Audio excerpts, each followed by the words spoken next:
I'm going to tell you how easy it is to update Waitatabe's restrictive covenants. First of all, until now we have had old restrictive covenants and side agreements that combined date back about 18 plus years. And so what I've done is to expedite the long needed updates is that I copied, literally using cut and paste, the two old agreements into three new agreements. So the old restrictive covenants and side agreements were combined, and then out of which came the new restrictive covenants, which is about 19 pages long, special maintenance agreement, which is about 5 pages long, and a proposed rental property management agreement, which is 7 pages long. The following is a summary of what changes have been made in those three agreements, and they're easy to follow along because they're all highlighted in red or blue depending on where the changes came from. So the first one is the old restrictive covenants over here have been copied over and moved into the new restrictive covenants, and these are the changes. There's about 8 major sections that were changed. First is listing the new current board members. Second is to move quite a few items from this agreement into the special maintenance agreement and the rental property agreement. So they didn't go away, they just got moved to the proper agreement.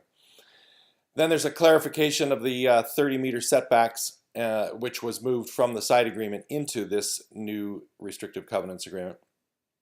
Then there's updates to the electrical power and water sections of that agreement, and then moved basic grounds fee description from the side agreement into this agreement because that's where they belong. And then added new rules for outsiders who are using Rainbow Reef common areas, and those are like remote resort, those kind of uses. Number 7 is move the rules for reselling the lots, which used to be located in the side agreement, and move those into the restrictive covenant agreement. And then lastly, add a remedies section if RRE cannot provide services. So the second agreement is the special maintenance agreement. This is a new agreement, and it's made up mostly of pieces that came out of the other 2 agreements. And then have added unique additional services, which will be different for each lot. So if you have a swimming pool, you're going to have some services that you don't need if you don't have a swimming pool. Number 2 is services not included have been moved to the rental property management agreement, and those services are like turn down service and clean the beret for a new guest, those kind of things. Number 3 is adds a provision for services by outside providers, so that, for example, if you do solar power systems or something and you need clay to come in, that there's the ability to have that kind of maintenance provided by an outside specialist that's required. And then fourthly, adds a section which requests special maintenance services, and that's just a list of things that you need for the pricing, the list of the services and then the pricing for that section. The third agreement is the rental property agreement. We don't need this one right away. The other 2 we need right away, and this one you don't need until we have something that's rentable.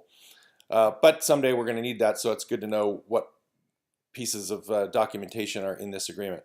This has 6 major pieces. It describes the rental unit itself.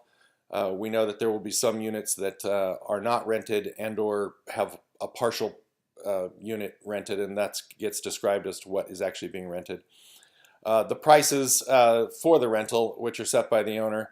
The list of the services that are provided by RRE that are needed to maintain and manage this rental property. And then the fees for those services, so 3 and 4 combine are mirrors of each other. Number 5 is owner responsibilities, and that's to keep the property in working order and that kind of thing that the owner is responsible to maintain and manage. And then 6 is a list of goods that are provided by RRE locally, and that means toilet paper and soap and things that are consumables typically that need to be provided and charged for. So I would guess that it takes about an hour to do this, the editing portion, which you guys we're waiting for you guys to do. And it's about 30 minutes on the larger document, the restrictive covenants, is my guess, to look through the edits and make your comments. Number 2 is the special maintenance agreement. That takes about 15 minutes just because it's so short, and really the custom part is the list of services that you need specific to each property. And then lastly, the rental property agreement, about 15 minutes at this time. We may want to spend more time on that one, a year from now or 3 years from now or whenever we have rental properties to be rented.